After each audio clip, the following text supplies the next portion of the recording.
Futbol yalnız nüfuzlu idman növü deyil, həm də millətin, xüsusən gənc nəslin sağlamlığının rəhnidir.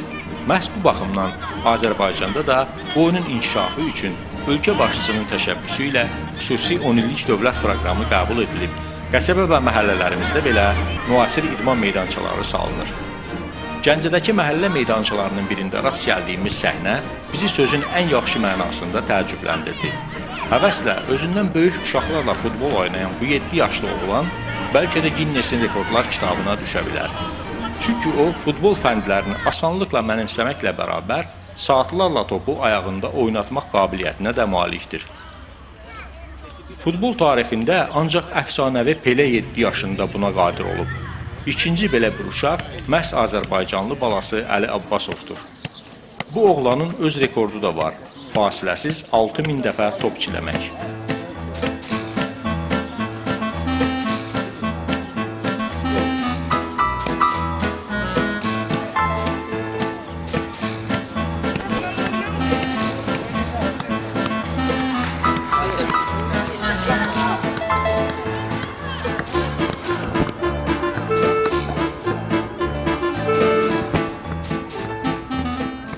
Əli sadə, zəhmətkeş bir ailədəndir.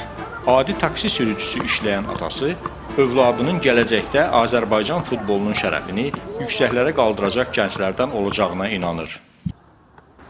Əli 5 yaşından futbola meylini salıb. Bu, hiss elədim ki, bu uşaqda qeyri bir adi topla davranışlar var. Ona görə də mən də getdim bunu futbola qoydum. Əlinin qeyri-adi, əsl böyük təcrübəli oyunculara xas olan qabiliyyəti yerli futbol mütəxəssislərinin də diqqətindən yayınmayıb. Ümidvaram ki, futbol mütəxəssisləri, eləcə də klublar Əli kimin futbolçulara biganə qalmayacaqlar. Belə uşaqlı, talantlı uşaqları biz yerlərdə axtarmalıyıq, üzə çıxartmalıyıq və onu Azərbaycan futboluna tövsiyə eləməliyik.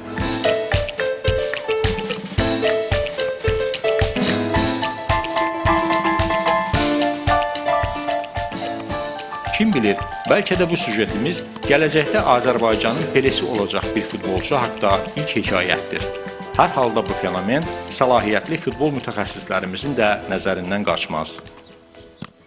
Azərbaycan güclü dövlətdir. Mən istəyirəm ki, onun futbolu da güclü olsun. Mən istəyirəm ki, Azərbaycan dünya çempionu olsun. Mən də onun tərkibində dünya çempionu olum.